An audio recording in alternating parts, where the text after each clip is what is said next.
Jardín sombrío. Capítulo 1. Prólogo. Me he visto obligada a dejar este recuerdo. Si otros no se hubieran decidido a contar mi historia en beneficio propio, los secretos de los Foxworth habían quedado enterrados en la tumba. Conmigo, la crueldad se presenta bajo muchas formas, y la ignorancia es una de ellas. A causa de mi ignorancia, he sido juzgada. Ahora me he ido con él, el único juez cuyo veredicto cuenta, y he aceptado su pronunciamiento respecto a mi alma. Aquellos de vosotros que estén ahí abajo conocerán la verdadera historia, y al saber la verdad, júzganme si se atreven. Olivia Winfield Foxworth. Capítulo 1. Brotes de primavera. Siendo yo una niña, mi padre compró una preciosa casa de muñecas hecha a mano para un mundo mágico en mi miniatura, con hermosas muñequitas de porcelana, mobiliario e incluso pinturas y candelabros, alfombras, todo hecho a escala. Pero la casa estaba encerrada en una caja de cristal, y nunca se me permitió tocar a mi familia, que la habitaba. En realidad, ni siquiera me permitieron tocar la caja para que no la ensuciara. Los objetos delicados habían peligrado, siempre en mis manos grandes, y la casa de muñecas podía ser admirada por mí, pero nunca tocada. La tenía en mi dormitorio colocada encima de una mesa de roble debajo de las ventanas de guillotina con sus cristales de colores. El sol se penetraba a través de las vidrieras, esparciendo un cielo suavemente teñido con los matices del arco iris sobre aquel pequeño universo, y los rostros de la familia en miniatura resplandecían de felicidad. Incluso los sirvientes en la cocina, el mayordomo vestido con una libreta blanca cerca de la puerta principal, y la niñera en el cuarto de los niños, todos mostraban un aspecto satisfecho. Así era como debía ser, y como sería siempre, tal como yo esperaba, y rogaba fervientemente que fuese para mí así algún día. En aquel mundo en miniatura no había sombras, ya que incluso en los días encapotados, cuando las nubes oscurecían el ambiente exterior, los cristales de colores de las ventanas convertirían mágicamente la luz gris en irisada. El mundo real, mi propio mundo, siempre parecía gris, sin los colores del arco iris, gris para mis ojos, demasiado severos, según me decían, gris para mis esperanzas, gris para la solterona que nadie quería. A los 24 años yo era una solterona, una doncella vieja. Al parecer, mi estatura y mi inteligencia intimidaban a los jóvenes elegibles. El mundo del arco iris, del amor, el matrimonio y los bebés siempre sería la inalcanzable para mí, como aquella casa de muñecas que yo admiraba tanto. Tan solo en la fantasía se elevaban mis esperanzas. En mis fantasías yo era bonita, alegre, encantadora, como las otras mujeres jóvenes que había conocido, pero con las que nunca hice amistad. Mi vida era solitaria, ocupada simplemente por sueños y libros, y aunque jamás hablaba de ello, me aferraba a la pequeña esperanza que mi madre me había dado antes de morir. La vida se parece mucho a un jardín, Olivia, y las personas somos como diminutas semillas, nutridas por el amor y la amistad, y los cuidados. Si se les dedica el tiempo y la atención suficientes, incluso una vieja planta raquítica, abandona en el patio árido, florecerá, cuando menos espere, y esos son los brotes más preciosos, los más queridos. Tú serás una flor de esta especie, Olivia. Quizás necesites algún tiempo, pero tu momento de florecer llegará. Echaba mucho de menos a mi optimista madre. Yo tenía 16 años cuando ella murió, justo cuando más la necesitaba. Estaba de esas conversaciones de mujer a mujer, con las que me explicara cómo conquistar el corazón de un hombre, cómo parecerme a ella, respetable y competente. Y sin embargo, una mujer en todos los sentidos. Mi madre siempre estaba ocupada en algo, y en todo era eficiente y responsable. Superaba cualquier crisis, pero cuando estaba terminada, siempre había otro a punto. Mi padre parecía satisfecho al ver ocupada a mi madre. ¿De qué modo no importaba? Mi padre solía decir que aunque las mujeres no se ocuparan en asuntos graves, eso no significaba que hubiesen de holgazanear. Ellas tenían quehaceres femeninos. Sin embargo, cuando llegó el momento me animó para que fuese a la escuela de comercio. Le parecía justo y adecuado que yo me convirtiera en su contabilidad pública particular. Concederme un lugar en su despacho, una habitación masculina, una de las cuyas paredes estaban cubiertas por armas de fuego y otra con retratos de sus expediciones de caza y pesca, una estancia que siempre olía a humo de cigarro y a whisky, y su alfombra marrón oscuro era la más desgastada en la casa. Me destinó una parte de su gran mesa, escritorio de roble negro, para que yo trabajase con mucha meticulosidad en sus cuentas, las facturas de negocio, los salarios de sus empleados e incluso los gastos domésticos. ayudándole en esto. Con frecuencia me sentía más como si fuera el hijo que él siempre había deseado y nunca consiguió, que en mi propia condición de hija. Yo me esforzaba por complacer a todos, sin embargo parecía que nunca conseguía hacer lo que los demás querían. Mi padre decía muchas veces que yo sería una gran ayuda para cualquier marido, y por ello yo estaba convencida de que ese era el motivo de haberme hecho estudiar comercio, y por lo que tenía aquella experiencia. Él nunca lo expresó con tanta claridad, pero es como si me lo hubiese dicho. Una mujer de 1,80 m necesita algo más para capturar el amor de un hombre. Sí, yo tenía esa estatura, me había disparado en mi crecimiento, siendo adolescente y con gran disgusto mío, hasta mis proporciones gigantescas. Yo era la planta de habichuelas en el jardín de Jack. Yo era la gigante. En mí no había nada de delicado ni frágil. Poseía el cabello castaño rojizo de mi madre, pero tenía los hombros demasiado anchos y grandes senos. A veces me observaba de pie delante del espejo y deseaba que mis brazos fueran más cortos. Mis ojos grises eran demasiado alargados y semejantes a los de un gato, y mi nariz, en exceso, puntiaguda. Tenía los labios delgados y un aspecto pálido y grisáceo. Gris, gris, gris.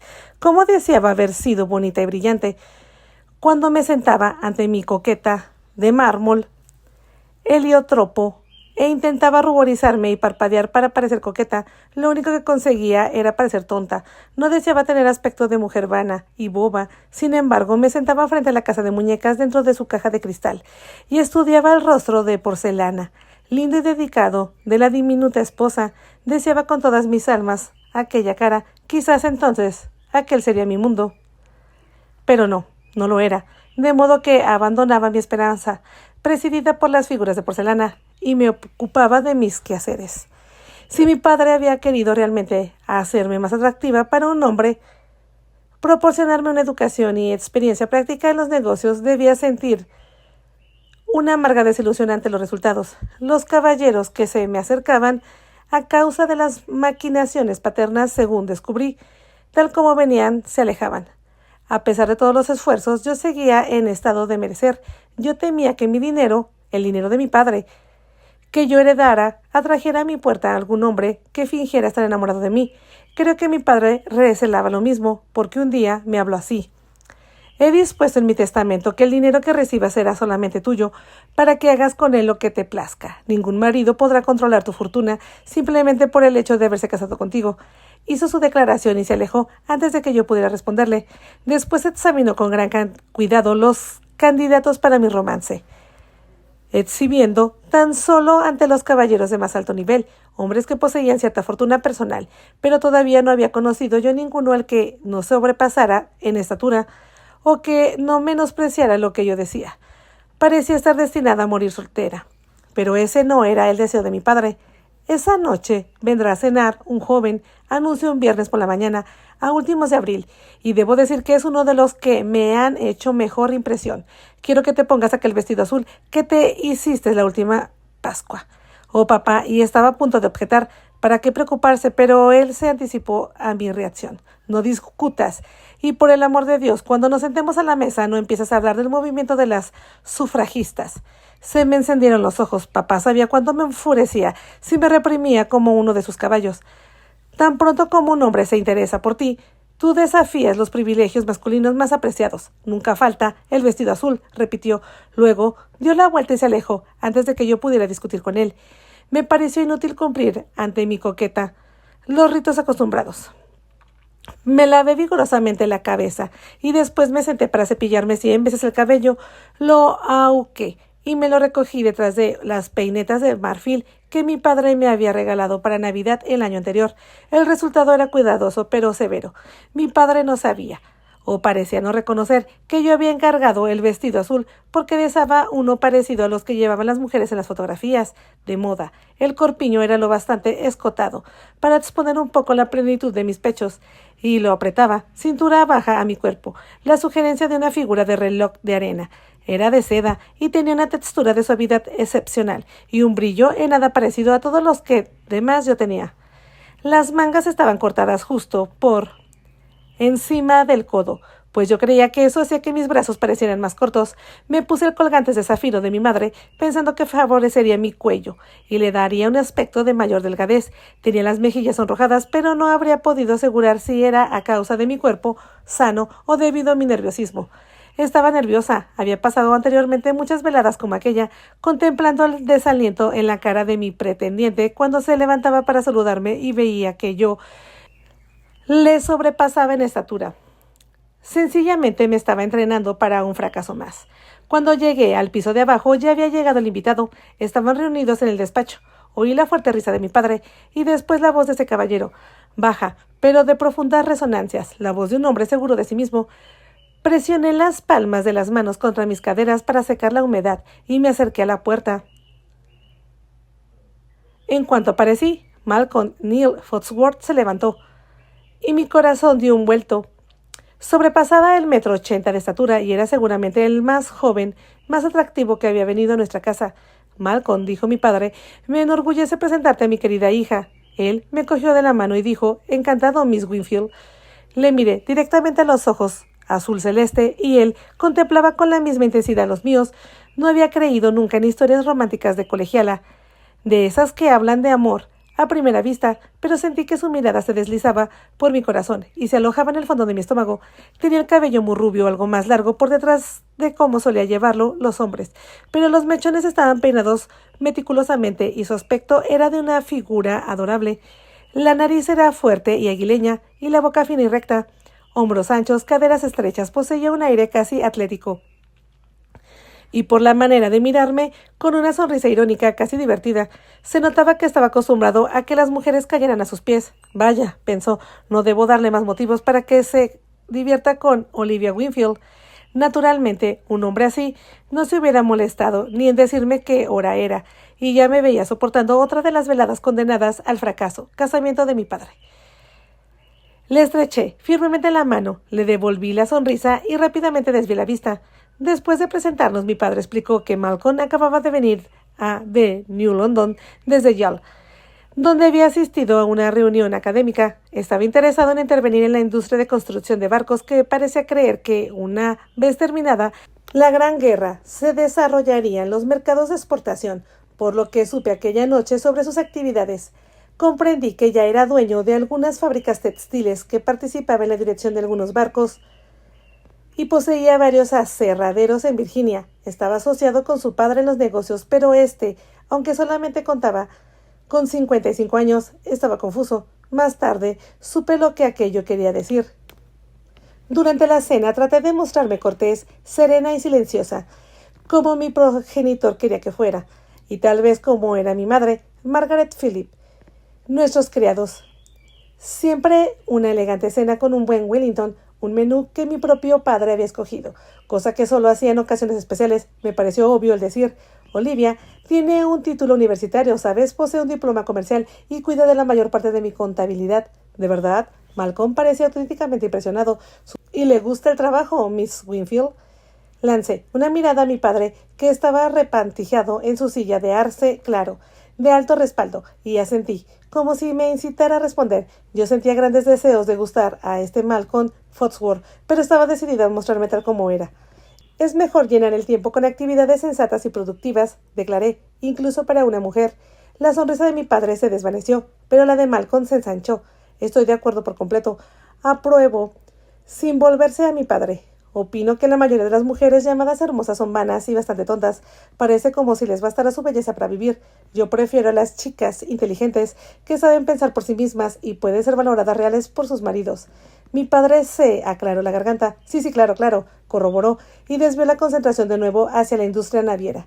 Sabía de buena tinta que la flota de la marina mercante, construida para el esfuerzo de la guerra, pronto será ofrecida a propietarios privados. Su tópico acaparó la atención de Malcolm durante la mayor parte de la cena. A pesar de ello, yo sentía que sus ojos se dirigían hacia mí de cuando en cuando, y algunas veces, cuando yo alzaba la mirada hacia él, me sonreía. Jamás había estado sentada en uno de los invitados de mi padre sintiéndome tan fascinada. Nunca me había sentido tan bien acogida en la mesa. Malcolm se mostraba cortés con mi padre, pero me parecía evidente que deseaba más hablar conmigo. Conmigo. El hombre más atractivo de todos los que habían venido a nuestra casa estaba interesado por mí. Ese hombre podía tener a un centenar de las bellas muchachas que le adoraban toda su vida, porque había de interesarse por una muchacha fea como yo. A pesar de ello, cuanto deseaba yo no estaba imaginando aquellas miraditas de reojo, las veces que me pidió que le pasara cosas que él hubiera podido alcanzar fácilmente, la manera en que intentaba hacerme participar en la conversación, quizás, aunque nada más fuese por algunas horas, podía permitir que floreciera mi tenue capullo de esperanza. Solamente esa noche. Al día siguiente dejaría todo y fuera gris otra vez. Después de la cena, Malcolm y mi padre se fueron al despacho para fumar y hablar más extenuadamente de las inversiones que Malcolm quería hacer, y con ellos se alejaron mis esperanzas de florecimiento breve y pronto marchitar. Como es natural, Malcolm no estaba interesado en mí, sino en realizar negocios con mi padre. Se quedarían en el despacho el resto de la velada. Ya podía yo retirarme a mi habitación para leer la nueva novela que estaba llamando mi atención, La edad de la inocencia de Edith Wharton. Pero en vez de retirarme a mi habitación decidí bajar el libro a la sala de estar y leer bajo la lámpara de Tiffany's, dándome por satisfecha con ver a Malcolm para despedirse de él. De aquella hora de la noche la calle estaba muy silenciosa, pero miré hacia afuera y vi a una pareja que paseaba, cogidos del brazo, así es como caminaran mis muñecos encerrados dentro de su caja de cristal. El marido y la mujer, si pudieran escapar de su prisión, pensé. Contemplé a la pareja hasta que desapareció al dar la vuelta a la esquina. Cuando deseaba yo pasear algún día con un hombre al lado de esa misma manera, un hombre como Malcolm, pero no sería así.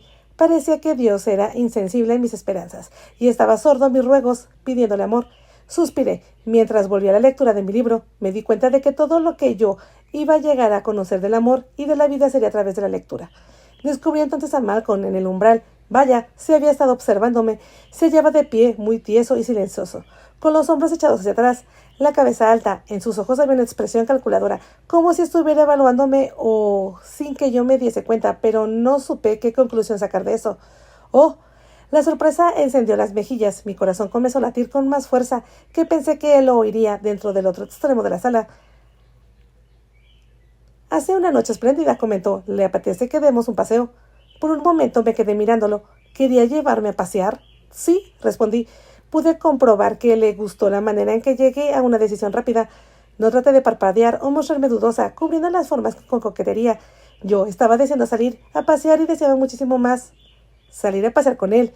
Iba a mostrarme exactamente tal como era, confiado que prospere aquel interés que Malcolm parece sentir por mí. Voy arriba a buscar mi abrigo. Me alivió tener un motivo para alejarme y recuperar el aliento. Cuando regresé, Malcolm me esperaba junto a la puerta principal. Philip, que la había traído al sobre todo, se hallaba de pie a su lado, esperando para abrirnos la puerta. Me pregunté dónde estaría mi padre y si esto era algo que él había arreglado. Aunque hiciera tan poco tiempo que conocía a Malcolm, creía que no era un hombre al que pudieran obligar a hacer lo que no quisiera. Cuando Philip abrió la puerta principal, percibí una mirada de satisfacción en sus ojos. Daba su aprobación a este caballero.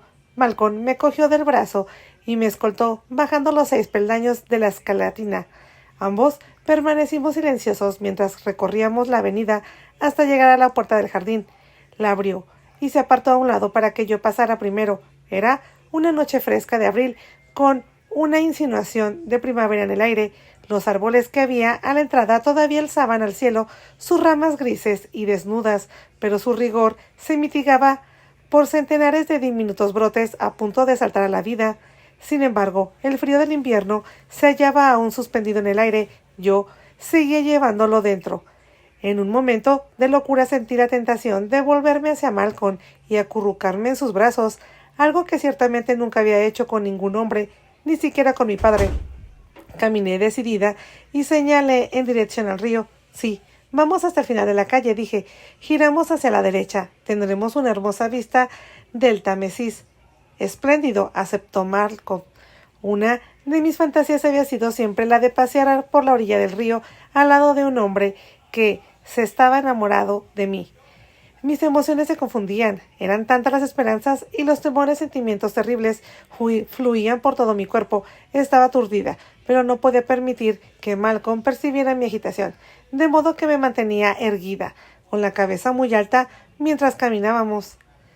Pasaban las luces de los barcos que iban de un lado a otro con sus cargamentos, y, como la noche era tan oscura, vista de lejos reflejándonos en el agua, parecían luciérnagas atrapadas en telarañas. «Una vista muy hermosa», respondió Malcolm. «Sí», Sí, planteó. ¿Cómo es que su padre todavía no la ha casado? No voy a insultar su inteligencia diciéndole que es usted hermosa, pero sí es extraordinariamente muy atractiva. Y es evidente que posee una mente fuera de lo común, porque no la ha captado ningún hombre todavía. ¿Por qué no se ha casado todavía usted? Repliqué. Se echó a reír. Responde a una pregunta con otra. Muy bien, Miss Winfield, prosiguió. Si quiere usted saberlo, creo que la mayoría de mujeres de hoy resultan aburridas con sus esfuerzos para ser seductoras. Un hombre que se toma en serio su vida, que está decidido a construir algo significativo para sí y para su familia, me parece que ha de evitar ese tipo de mujeres. ¿Y solamente ha conocido usted mujeres de esas? Pregunté, y aunque no pudiera verlo, presentí que se había ruborizado. No, no ha buscado otras. No, he estado muy ocupado con mis negocios. Nos detuvimos y Malcolm se quedó mirando los narcisos. Sí, me permite ser un poco atrevido, prosiguió. Creo que usted y yo tenemos algunas cosas en común. Por lo que su padre me ha dicho y por lo que puedo observar, usted es una persona de mente formal, pragmática y diligente. Aprecia el mundo de los negocios y por tanto ya se encuentra bastante por encima de las mujeres que hay en este país. Se debe a cómo ha tratado a la mayoría de los hombres. Lo había dicho con rapidez y casi me mordí los labios. No tenía intención de argumentar mis opiniones, pero aquellas palabras parecían haberse formado por sí mismas en mis labios. No lo sé, tal vez sea así, se apresuró a responder, pero la realidad es de que lo que he dicho es cierto, y también tenemos otras cosas en común, añadió, cogiéndose suavemente del codo y haciéndome dar la vuelta para seguir andando. Ambos perdimos nuestras madres a una edad muy temprana. Su padre me ha explicado las circunstancias, aclaró enseguida. De modo que confío que no pienses que estoy entrometiéndome. No, no lo pienso, repuse. Usted perdió a su madre siendo niño. Sí, a los 5 años. Su voz se hizo oscura y lejana. Ah, qué duro ha de haber sido. Algunas veces, comentó, cuando más duras son las cosas que nos ocurren, mejores somos después. O quizás debería decir más fuertes. En verdad, que me pareció muy fuerte al decir aquello, tan frío que me dio miedo seguir preguntándole. Caminamos mucho aquella noche y yo le escuché mientras me hablaba de sus diversas empresas. Tuvimos una pequeña discusión sobre las próximas elecciones presidenciales y se sorprendió al ver lo informada que yo estaba cerca de los candidatos rivales, republicanos y demócratas, para conseguir el nombramiento. Lamenté llegar a esta casa tan pronto, pero pensé que por lo menos había tenido mi paseo con un hombre joven y atractivo. Todo acabaría ahí. Sin embargo, una vez en la puerta de casa me preguntó si podía venir a visitarme. Tengo la impresión de haberte impuesto toda la noche con mi conversación, dijo. Me gustaría escuchar un poco más la próxima vez. Estaba oyendo bien lo que me decía. Un hombre quería oírme hablar. Deseaba conocer mis pensamientos. ¿Puede usted venir mañana? Le invité. Supongo que parecía ansiosa como una colegiala. Malcolm no sonrió ni se rió. Espléndido, repuso. Donde me alojo hay un buen restaurante de pescas. Podríamos cenar. ¿Cenar? Una cita de verdad. Naturalmente estuve de acuerdo. Quería ver cómo se metía en su coche y se alejaba, pero no podía hacer algo tan descarado. Cuando entré de nuevo en casa, mi padre estaba de pie en el umbral de la puerta de su despacho. Un joven interesado, comentó, algo así como un genio de los negocios, y además atractivo, ¿no te parece? Sí, padre, respondí. Rió con malicia. Mañana volverá. Iremos a cenar. Se desvaneció su sonrisa. En su rostro apareció aquella expresión esperanzada que yo ya le había visto otras veces. De verdad. Vaya, ¿qué te parece? ¿Qué te parece? No sé qué decirte, padre. Yo no podía contenerme más. Tuve que disculparme y subir a mi habitación.